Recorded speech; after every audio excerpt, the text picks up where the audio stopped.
Muchas gracias a ustedes, Rosa María Bel. Encantada de estar aquí. Y empecemos por medicamentos. Lo que se dice en el artículo es, digamos, un hecho de la realidad. El más grande comprador de medicamentos del Perú es el Estado peruano, tanto Ujú. para Minsa como para de salud. Pero se enfrenta a dos enormes dificultades. Una de desabastecimiento, de la cual vamos a hablar ahora, porque Cenares no ha podido comprar lo que tiene que comprar. Y frente a un cartel, Indecopi ha revelado que 15 empresas farmacéuticas en sus ventas al Estado peruano desde hace 10 años están cartelizados. Esto está, por supuesto, bajo investigación. Las dos cosas son pésimas noticias para los consumidores más pobres del Perú, que son los que reciben los medicamentos del MINSA y de esa. ¿Cómo enfrentar estos dos problemas? Empecemos por los problemas de gestión de Cenares. Mira, yo te diría que si hablamos de medicamentos, el problema es incluso más grande. Estamos, digamos, con un sistema muy antiguo que data del 2001, digamos, en el cual desde cómo se mide la disponibilidad del medicamento es un problema. ¿No es cierto? Tenemos un sistema, digamos, al cual se tiene que reportar y que los logísticos tienen el reporte una vez al mes. Entonces, tú dirás, ¿cómo haces logística con un reporte de una vez al mes en vez de tener, digamos, un sistema en línea actualizado que permita la Claro, toma de decisiones, corregir el proceso, etcétera? Entonces, el problema una vez pasa, al digamos, mes, perdóname, una vez al mes, o sea, yo estaba convencida que esto era en tiempo real, o sea, yo entro a mi base de datos, en mi hospital, veo cuáles son mis demandas que pueden crecer o variar, e inmediatamente reporto al sistema y el sistema me surte con lo que me haga falta. O no no. funciona así. No, el sistema, que como te digo, digamos, es muy antiguo y que necesitamos replantearlo urgentemente, lo que hace es recoger datos que además no se contrastan con la realidad. Entonces, el papel, la computadora aguanta todo, ¿no es cierto? Entonces, cuando tú ves el dato de disponibilidad en el establecimiento de salud, es un indicador sumamente débil y sumamente inexacto. Así y todo, ese indicador nos muestra que 2 de cada 5 establecimientos del primer nivel no tienen medicamentos disponibles en más de 80%, que es la medida, digamos, que se utiliza. Entonces, yo te diría, digamos, que empezamos por ahí. El indicador debería de ser medicamento prescrito versus que el paciente lo recibe. ¿No es cierto? Ese debería de ser realmente el indicador y como tú dices, debería de ser en tiempo real, un sistema actualizado que permita realmente gestionar. El segundo problema antes de ir a la compra, que es donde entra Cenares, es la programación. La programación también es muy mala. Estamos, digamos, frente a una programación que se da en función de lo que ha pasado el año pasado y el año antepasado, ¿no es cierto? Lo que se conoce como consumo histórico, que se Claro, ajusta, presupuesto digamos, histórico. exactamente. Y no, esto lo que hace es que no considera realmente la demanda, ¿no es cierto? No sabemos realmente cuánto demandan las personas que se enferman, sino lo que mide es cómo está eh, comportándose la oferta, ¿no? Porque en realidad, digamos, por ejemplo, tenemos en el país una incidencia medida, digamos, por el Ministerio de Salud y los distintos gobiernos regionales de 5% de diabéticos. A juicio, digamos, de los expertos, ese nivel de diagnóstico es bajísimo, porque Chile tiene 2 veces más, México tiene tres Claro. veces más, ¿no es ¿Dónde cierto? están? ¿Dónde están? Entonces, no medimos realmente lo que estaría demandando las personas, sino cómo se comporta la oferta en función de este consumo histórico. Una vez que tú mides programación, que además digamos, eso es lo que lleva a que tú puedas determinar el presupuesto que necesitas, ¿no es cierto? Viene el proceso de compra. Y efectivamente, Cenares tiene dos grandes procesos establecidos. La compra para las estrategias, estamos hablando de la vacunación, Bajo estamos hablando de VIH, estamos hablando, digamos, de las... tuberculosis. Exactamente. Y la compra corporativa nacional, que es lo que usan los establecimientos de salud para cualquier enfermedad que pueda tener las personas, lo que es el paracetamol, la ampicilina, ¿no? Lo que viene pasando en realidad es que esa compra corporativa nacional, que ya se tenía, y eso es realmente lo que da muchísima pena, ya se tenía establecida y se venía realizando, en realidad ya no se está haciendo de manera adecuada. Esto yo te diría que es una crisis que no es solamente de este gobierno, viene desde el 2016 Así muy es. Yanni, fuertemente. pero de la experiencia cotidiana de la gente y los que me escuchan no me dejarán mentir. Normalmente, si tú te atiendes en un establecimiento de salud pública, cualquiera que este sea, en las Fuerzas Armadas sí te dan todos tus medicamentos. Esos son los únicos que realmente te dan genéricos, pero normalmente en las Fuerzas Armadas te dan todos tus medicamentos. La Policía Nacional tienes que salir al frente a comprar. En salud, mitad, mitad. A veces sí, a veces no. A veces hay, a veces no hay. Salud pública. Yo creo que no conozco a nadie que haya podido sacar sus medicamentos en salud pública. O sea, eso es más o menos el estándar, Claro. ¿ya? Al punto que la gente cree que no tiene derecho a recibir medicamentos. No se percibe como un derecho.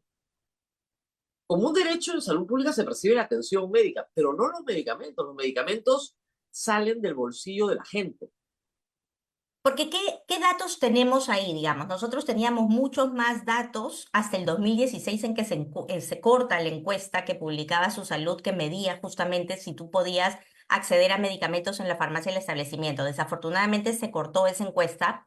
Lo que sí sabemos es a dónde van las personas a comprar, digamos, ante la enfermedad, ante el requerimiento de atención, a dónde van las personas. 1 de cada 2 peruanos van a la farmacia y botica. Claro. 1 de cada 2 peruanos se atiende en la farmacia y botica. Y eso es peligrosísimo, No, porque, además hay que decir, y no necesariamente con un químico farmacéutico, sino no, con no, el claro. empleado de la tienda al cual tú le preguntas, dígame, me duele acá, ¿qué están llevando? Ah, señora, este tiene bastante salida, démelo. Claro, es al final, digamos, es las personas, están yendo tarde por la atención, porque ya tú vas a la farmacia cuando realmente estás con mucho Tienes dolor. dolor.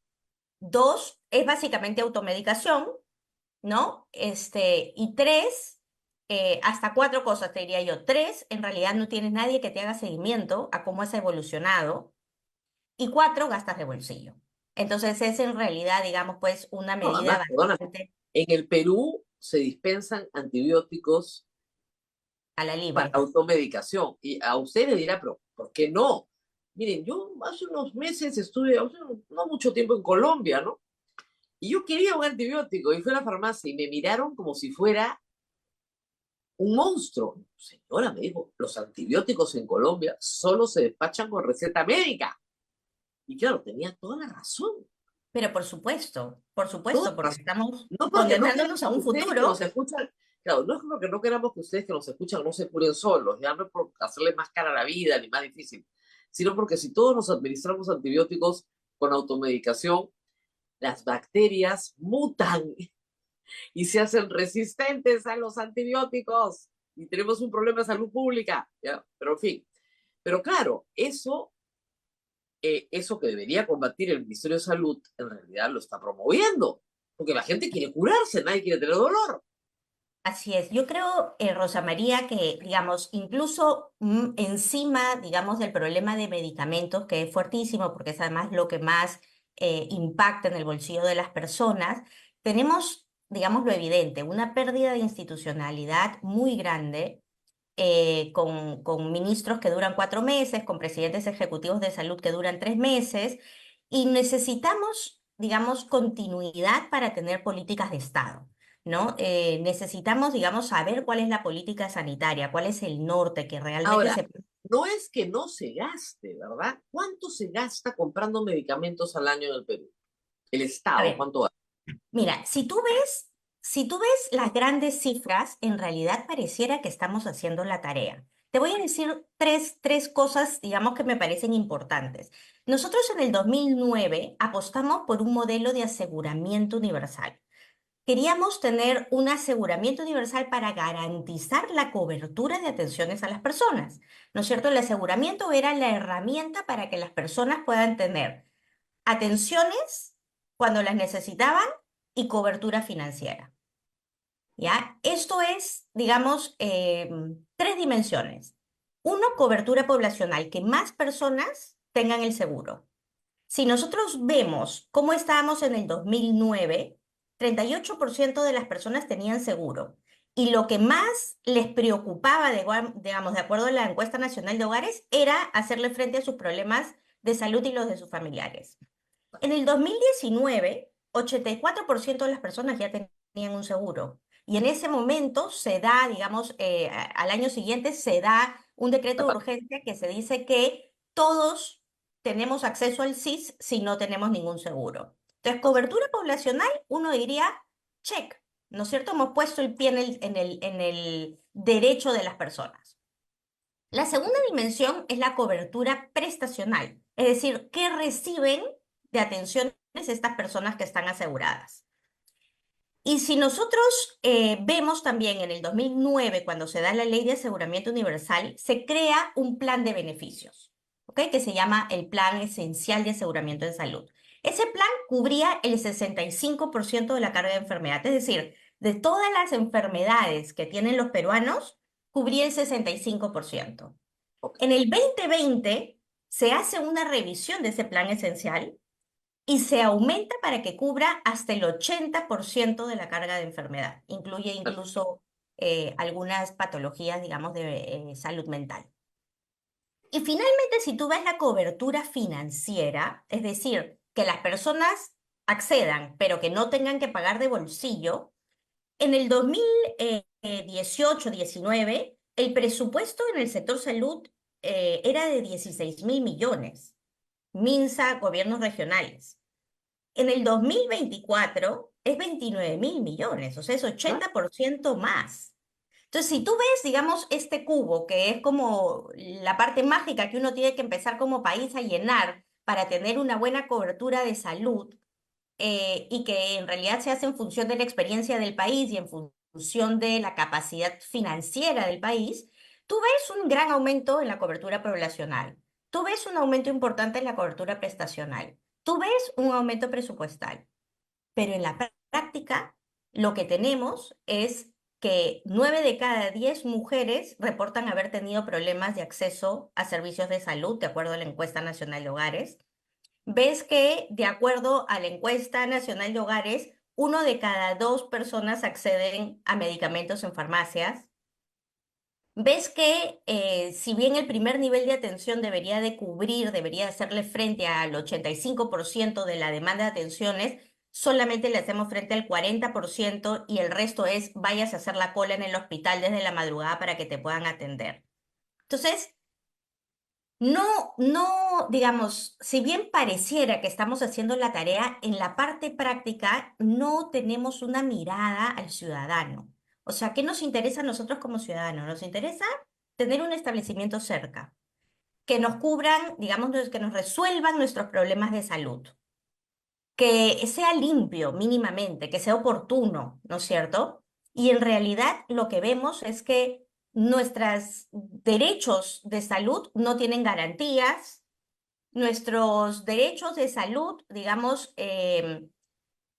no se dan en la práctica, ¿no? Y estamos frente a un momento, digamos, de cambios demográficos y epidemiológicos que son importantes. O sea, tienes una Claro. población que va cada vez envejeciendo, ¿no? Al 2050 vamos a tener una esperanza de vida de 80 años. Con eso vienen las enfermedades crónicas que te acompañan a lo largo de tu vida y para eso necesitas un sistema de salud que te acompañe a lo largo de tu Es lo vida. que decía, la diabetes necesita, no sé, metformina. O sea, tienes que tomarla por vida, Así ¿no? es, así es. Todos los que tienen problemas de tiroides tienen que tomar de Eutirox por de por vida, vida. de por vida, de por vida. O sea, ¿quién te paga eso de por vida? Se supone que la salud ¿Y quién pública. hace el seguimiento para ver que no esté, digamos, avanzando de una manera que necesite repensarse el tratamiento, ajustarse el tratamiento? Claro, Entonces, claro, lo que tú tienes en realidad en ese sentido es que, por ejemplo, en temas de cáncer, con los aumentos, digamos, en los casos, en la incidencia que va a haber, me parece que es que 2 de cada 5 mujeres se hacen el Papa Nicolau. Y una mujer de esas que se hacen el Papa Nicolau no llegan a conocer su diagnóstico, ¿no? Tú tienes que en diabetes el 5% está diagnosticado. ¿Cuántos no están diagnosticados? No sabemos. Pero incluso de ese 5%, 3 de cada 10 no reciben el tratamiento. Igual con hipertensos. Entonces, se nos está escapando la gente del sistema de salud y esos problemas de salud van a venir con mucho más fuerza y con mucho menor capacidad de ser claro, lo que atendidos pasa en es un que primer nivel de atención. todo lo que son enfermedades silenciosas, digamos, pudiendo ser prevenibles y tratables y no terminar causando la muerte de la persona, terminan causando la muerte de la persona y en una manera mucho más costosa para el Estado y para la misma persona, porque no se hicieron las cosas antes, ¿no? Todo lo que es prevención se pierde en el camino. Ahora, en el caso de la adquisición de medicamentos, en la columna se habla de un sistema que es el sistema de subasta inversa, que parece muy lógico, es decir, yo le pido a todos los que califican que me presenten sus precios y el que me ponga el precio más bajo, a ese le compro. Nada complicado, ¿no es cierto? Todos me van poniendo precios, entonces yo ordeno los precios, el que está abajo, a ese le compro. ¿Qué ha pasado para que 15 empresas estén en este momento investigadas en Indecopi? ¿Qué Hace ha pas- 20 años que tenemos este sistema. digamos, ¿qué ha pasado? Que tenemos un sistema que efectivamente viene del 2006 y que ya se conoce el mecanismo y uno tiene que estar innovando constantemente porque desafortunadamente echa la ley, echa la trampa, ¿no? No quisiéramos La que fuera así. corrupción se cuela por todas partes. Así es, la corrupción se cuela por todas partes. Y lo que tenemos es de que en realidad no todos los medicamentos deberían utilizar el mismo mecanismo de compra, ¿no es cierto? Los medicamentos se deberían de, por lo menos, distinguir de acuerdo a 2 factores que afectan mucho las herramientas de compra. ¿Cuánto te representa en gasto? ¿Es un medicamento muy caro o es un medicamento barato? Para, ¿Y cuántos competidores tienes en el mercado? Entonces, es verdad que la subasta inversa se utiliza cuando tú efectivamente quieres seguir bajando el precio en el mercado, pero hay muchísimos medicamentos que en realidad representan un gasto muy bajo y que lo que deberían de utilizar es un catálogo electrónico. Y ese catálogo electrónico es una herramienta que te va a permitir, uno, disminuir la tramitología para todos los funcionarios que están abocados, digamos, a la subasta inversa, y dos, mayor transparencia. Entonces, yo creo que es momento, digamos, de replantear esos mecanismos de compra claro, y hacer digamos, uso de si otras tienes que comprar herramientas. Pausa, un Rosa María. medicamento, sí, vamos a la pausa, pero vamos a plantear esto. Si tienes que comprar un medicamento genérico, súper usado, a ver, paracetamol, ¿ya? Lo más usado que hay, ¿ya? Tú puedes fijar un precio en un catálogo y ese es el precio y el que entra, entra, el que no entra, no entra, chao, y lo fijas Así es, tú. y no comienzan a salir proveedores que no tienen la capacidad de mantenerse, digamos, a precios tan bajos, porque a veces a través de Claro, la colusión se cuelan, digamos, otros proveedores que ponen el precio muy bajo y evitan competencia, ¿no? Y puedes en realidad hacer que que los contratantes tengan un catálogo electrónico disponible en cualquier momento. claro, el catálogo electrónico lo fija el MINSA, lo fijaría Así el es. Estado, escenarios. Vamos a la pausa y vamos a seguir explicando eso y regresamos para ver si usted va a tener o no medicamentos este año, porque el problema es que parece que no hay. Pausa y volvemos. Esperamos que estos temas se traten en el mensaje 28 de julio. No podemos asegurárselo a nadie, ¿ya? Pero esperamos que hablemos de salud y de salud pública.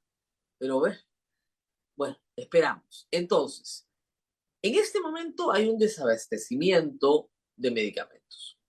Al margen del cartel y de que todo lo que se tiene que hacer para reformular el sistema de compras, hay un problema logístico. Senare dice que ha aplicado los fondos públicos a pagar deuda antigua y que no hay para comprar nuevos, que se les acabó la plata de este año y Lo que pasa también, es que ahí, ¿qué ha perdóname, pero es pasado? que tenemos un problema grandísimo de recurso humano, ¿no? Estamos perdiendo capacidades en el Ministerio de Salud y Senares es un ejemplo clarísimo, ¿no? Ha tenido 7, 8 presidentes, directores que han durado en promedio 2 meses, cada uno. Entonces, algo que en realidad tenía que ser evidente, ¿no es cierto? Tú tienes que honrar, digamos, los compromisos de la compra del año pasado, pero tienes que tener presupuesto para la compra de este año. O sea, eso es como muy Claro, evidente, como lo obvio. como lo evidente, efectivamente, ¿no? Entonces, claro, ¿cuál es la respuesta ahora? En realidad, ante los problemas de gestión tan grandes que está teniendo el Senares, está haciendo que sean las regiones las que compren. Eso es gravísimo. Y expliquemos por qué. ¿Por qué es una mala idea? Porque, claro, tú dices, mira, todos dependemos de este papá. Bueno, papá no está, cada uno baila con su pañuelo. No, no, no, no. ¿Por qué esto es una mala idea? Es una muy mala idea porque en realidad la razón por la cual se pasó a hacer justamente una compra corporativa nacional es porque tú podías negociar muchos mejores precios cuando compras, digamos, para todo el país, ¿no es cierto? Entonces, cada medicamento que tú compras para todo el país tiene la capacidad de negociar un mucho mejor precio y de pedir, digamos, Por determinados volumen. indicadores por volumen, ¿no es cierto? En estos momentos, si lo pasas a las regiones, uno, vas a tener mucho menos capacidad de negociación, dos, vas a tener mucho más posibilidades de corrupción, tres, Claro, vas a pues, dejar a si hay, algunas si de hay, las a ver, regiones. a ver, para que piensen, si hay un cartel de 15 farmacéuticas hace más de 10 años y el Ministerio de Salud no lo ha detectado a ese nivel, ¿se puede imaginar lo que van a hacer compras locales? Y te puedes imaginar además qué pasa si en las regiones no hay las capacidades para llegar a hacer la compra. Entonces vas a dejar a regiones, por ejemplo, la selva, que ahora en estos momentos tiene muy baja capacidad de ejecución, la vas a dejar probablemente desabastecidas, ¿no? Entonces, Como ya están realmente ahora, ahora, lo que ha dicho el peor, yo ministro es que se creo. va a usar la caja chica de cada hospital para comprar medicinas. Pero la caja chica solamente sirve para comprar, digamos, en casos de emergencia. No puedes, si decíamos de que había un problema, digamos, de demanda, ¿no es cierto?, en la programación, ¿tú te imaginas lo que va a hacer esto? En realidad no tiene ninguna lógica y esto es un problema de falta de rectoría. Necesitamos, por favor, que se tenga una política sanitaria y que se pongan personas adecuadas en el cargo. No podemos estar a merced de personas que por amiguismos o por Pero hay que decirlo relaciones. con sus nombres. En los últimos 3 años, desde el 2021 hasta la fecha, el Ministerio de Salud, salvo el honroso caso del doctor Ceballos, que sí dirigió una política de vacunación absolutamente exitosa contra el COVID, luego el Ministerio de Salud fue capturado por Vladimir Cerrón y luego por César Acuña. Lo que tenemos son dos partidos políticos que han controlado al Ministerio de Salud, Perú Libre y APP. Y este es el resultado. Y que si bien, digamos, el sector salud ha estado por mucho tiempo necesitando cambios muy importantes, en realidad, aunque tú no podías creerlo, lo que estamos viendo es una ida hacia atrás y una desinstitucionalización y una pérdida de capacidad de toma de decisiones importantísimo. Además, Mira, parece que el COVID no hubiera enseñado nada. Una de las cosas que nos enseñó el COVID es que tienes que tener los medicamentos. ¿Cuál era el medicamento número uno? El oxígeno. El Perú no tenía oxígeno, por el amor de Dios. Y y eso eso causó que muchísima gente fallezca muriera. habiendo podido evitarlo, ¿no es cierto? Efectivamente. Y lo que hablábamos, o sea, estamos frente al cáncer, digamos, en un proceso de incremento digamos, las estimaciones te muestran que al 2045 va a haber un aumento de 70% en las incidencias. Si tú no tratas, si tú no diagnosticas tempranamente el cáncer, se vuelve efectivamente una enfermedad mortal, no teniendo que serlo. No Así es. somos de los pocos países que todavía tiene cáncer de cuello uterino, por ejemplo, cuando es completamente prevenible, Completamente ¿no? prevenible. Es una inyección. Te ponen una vacuna contra el cáncer, papiloma humano y se acabó el problema. Y muchos de los cánceres pueden ser prevenibles o diagnosticados de manera temprana. Muy temprano. Entonces, o lo que hablábamos de la diabetes, de la hipertensión, etcétera.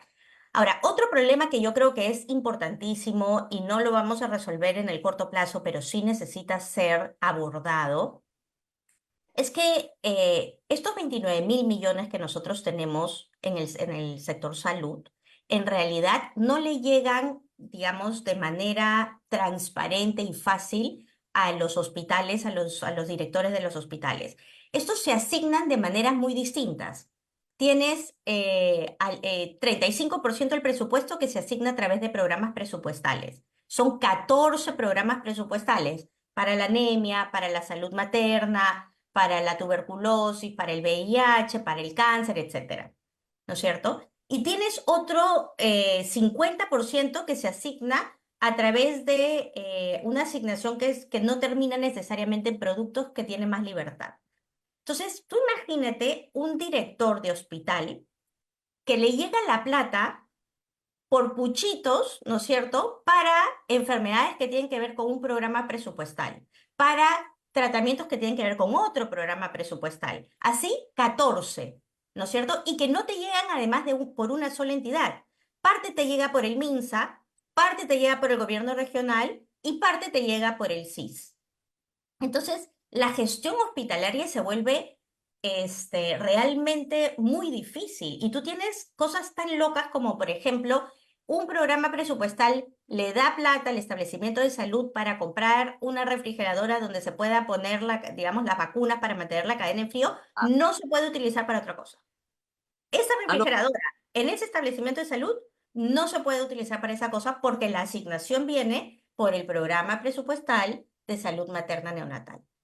Entonces, un sol que tú le metes al sistema no es un sol que llega a la atención del paciente. ¿Entiendes? Se va diluyendo claro, y o le sea, si llegará tú quieres una nariz. refrigerar la insulina, porque necesitas refrigerar la insulina, no puedes. No puedes, O sea, tienes una refrigeradora para la insulina y otra para la vacuna y otra, dependiendo del programa en el que estés. dependiendo. Es como que las personas estamos partidas, digamos, en Claro, programas, en ¿no? pedacitos, En dependiendo del órgano pedacitos. del cuerpo.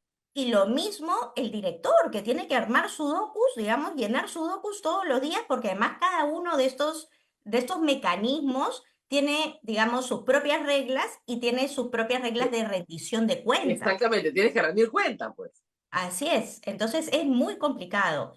El SIS, que es el Seguro Integral de Salud, que es, digamos, la institución creada para el aseguramiento, maneja el 6% del presupuesto.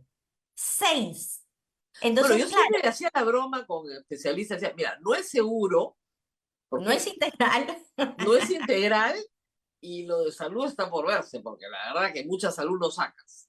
Claro, entonces si nosotros pensamos en qué cosas necesitamos hacer para cambiar este sistema, yo te diría que en temas de financiamiento necesitamos tener un seguro y necesitamos manejar un fondo. Ese fondo debería de recibir toda la plata que no es estrategias de salud pública, eso que lo maneja el MINSA directamente de manera universal.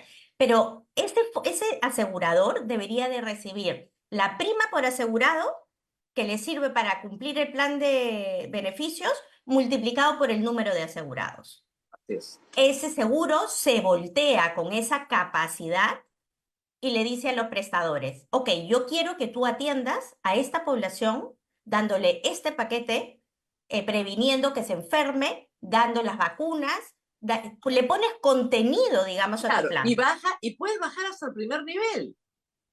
y tienes que bajar hasta el primer nivel, porque la gente Así, necesita un establecimiento cercano, porque además mira, esa entrada del sistema de salud tiene que ser por ese primer nivel, mire, para que tú sepas claro, a hay que dónde decir tienes que que ir y cerraron que, el primer nivel de atención en la pandemia.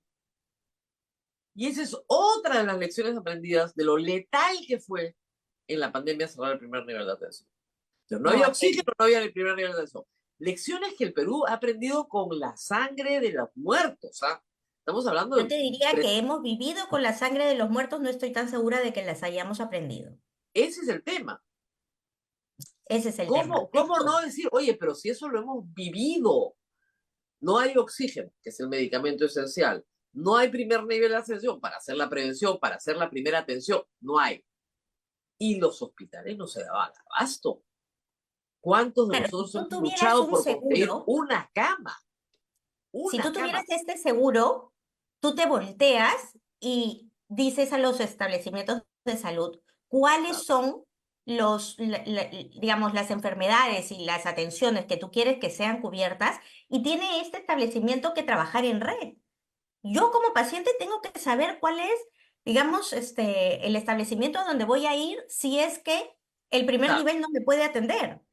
Ahora, Yanis, hay algunas cosas que la pandemia trajo. Por ejemplo, un sistema de oxígeno. Al final, cuando se va a Sagasti, hay un sistema de oxígeno que da cobertura nacional. 3.000 camas UCIs que no existían al principio de la pandemia.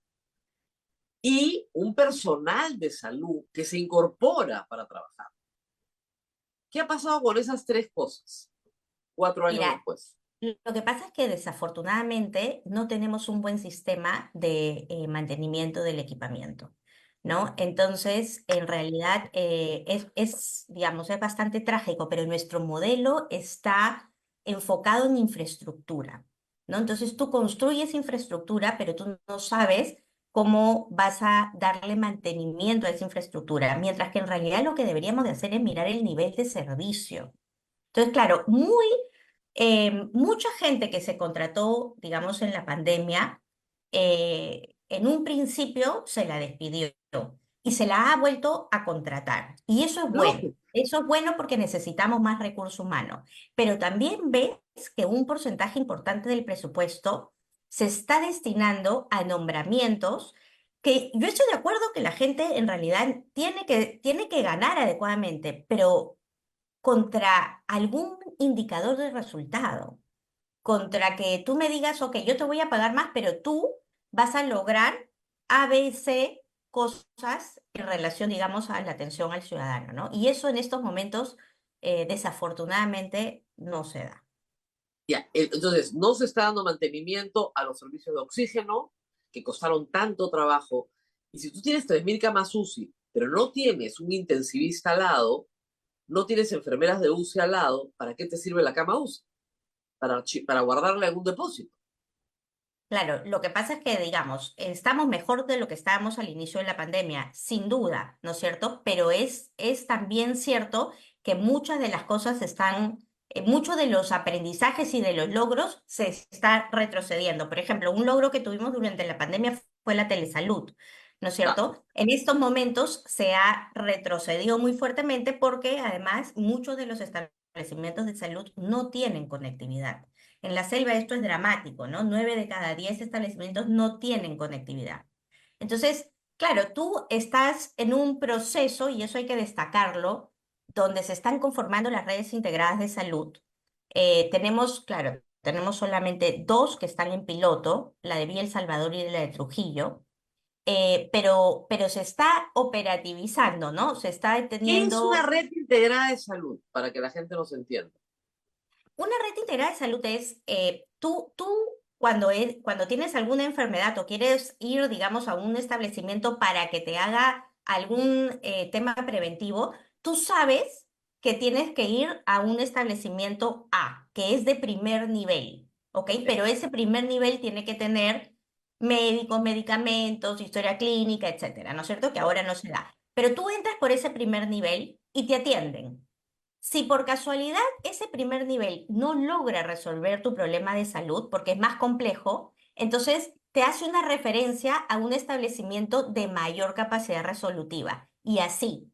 Una vez que tú te mejoras, regresas a tu primer nivel de atención, que ahí está tu médico, además de cabecera, tu médico de familia, que sabe quién eres, que sabe tu historia, etcétera, ¿no es cierto? Ese conjunto de establecimientos del cual tú pasas, digamos, dependiendo del problema de salud que tú tienes, esa es la red. Es un conjunto de establecimientos que te presta determinadas prestaciones de salud. Claro, ¿Ok? Entonces, en estos momentos, digamos, esto además tiene larga data. Estamos hablando de redes integradas de salud hace 10 años por lo menos, ¿no es cierto? Y recién estamos con 2 pilotos.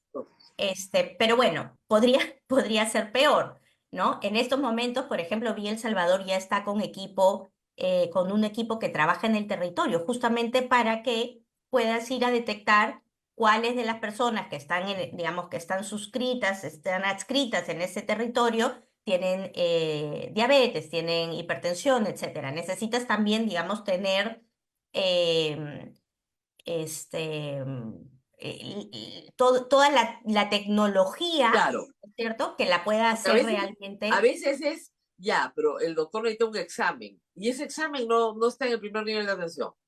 claro. Esa tecnología tiene que estar y tiene que estar soportada en una red virtual Ahora, no para hay ni que siquiera un ecógrafo, ¿no? En primer nivel de atención. Entonces necesitan una ecografía mínima, ¿no? No hay. claro, y eso es justamente lo que debería de hacer una red, ¿no es cierto? Ok, tú tienes un buen primer nivel de atención con un médico, pero necesitas un laboratorio, ok, contrato al de salud, al privado, en fin, tenemos que tener todos los recursos públicos y privados a disposición de la persona, ¿no? En Claro. estos momentos, las redes integradas de salud que se están conformando son solamente MINSA gobiernos regionales. Claro, y Yo mira, creo que ahorita hay que decir una cosa, es heroico el trabajo que se hace en salud pública, porque los médicos diagnostican clínicamente por sintomatología, o sea, a ciegas, así no se diagnostica ya en ninguna parte del mundo. No hay exámenes oportunos de laboratorio y no hay exámenes, tomografía, te apoya el ecografía, diagnóstico, exactamente, y el diagnóstico es a punta de síntomas, lo sí. cual es heroico, el médico te está dando lo mejor que tiene y muchas veces va a ser acertado, no se asuste, pero pucha, que sería mucho más preciso el doctor si tuviera toda la batería de test que hay que hacer. Eso en la salud privada, que es el estándar, en la salud pública no es el estándar porque no hay plata ni para reactivos en el laboratorio. Porque no hay gestión en realidad, Claro, ¿no? porque sí hay Porque, la plata, pero no hay quien la administre para que hayan esos reactivos en ese laboratorio que debería tener el primer nivel de atención. Y si no tiene ese laboratorio, hay uno que cubre toda una zona. y nosotros tenemos experiencias exitosas en el Perú mismo, o sea, no nos tenemos que ir muy lejos. Salud tenía un esquema que contrataba las unidades básicas de atención primaria. Podían ser Exacto. privados, podían ser municipios, etcétera. Pero ese establecimiento de salud sabía a qué población atendía. ¿Ok? Entonces tenía 50.000 asegurados a los cuales tenía que atender. Esa UBAP, esa unidad, tenía los medicamentos, los médicos y los Claro, medicamentos para las enfermedades más recurrentes que existían, digamos, en esa ese zona, ámbito, ¿no es claro. cierto? Y el paciente, digamos, iba y tenía el médico, y tenía el laboratorio, y tenía el ecógrafo, y Todo tenía, ahí. digamos, apoyo de salud mental, hasta nutricionista, etcétera, ¿no? Y funcionó muy bien. La ¿Qué pasó? satisfacción de los usuarios era alta, te atendían mucho Bueno, más ¿qué pasó rápido. con las UBAPs? Las desaparecieron, ¿Ok? las Eso es el Perú, desaparecieron. señores. Eso lamentablemente es nuestro país. Yo le agradezco mucho, mucho a Janice Seinfeld para que todos ustedes escuchen esto y el día 28 de julio, cuando escuchen hablar de salud pública y millones de millones y el hospital tal y el hospital cual y el hospital, vamos a terminar el hospital. No estoy opuesta, por supuesto, a la construcción de infraestructura limpia, decente, agradable y todo lo demás para el público. Pero lo más importante es darle a una persona atención Así es. personalizada. Hay que Las pensar en el enfermedades nivel del servicio. Eso es lo que tenemos que cambiar el chip urgentemente. Claro, lo más importante es la atención. O sea, yo necesito hablar con un médico que me diga qué tengo y qué debo hacer para sentirme mejor. Y eso es un derecho de todos los peruanos. Y ese médico que te dice qué tienes que hacer para sentirte mejor, te va a dar medicamentos que tú puedes o debes de poder adquirir en ese primer nivel de atención. Porque si a ti te van a decir, no, los medicamentos los tienes que recoger en el hospital, nadie va a ir al primer nivel de atención. Claro. Y además, esos medicamentos no los tienes que Nos pagar, vamos, Rosa María. porque te tocan, porque es tu derecho. Muy bien, muchas gracias por haber estado con nosotros.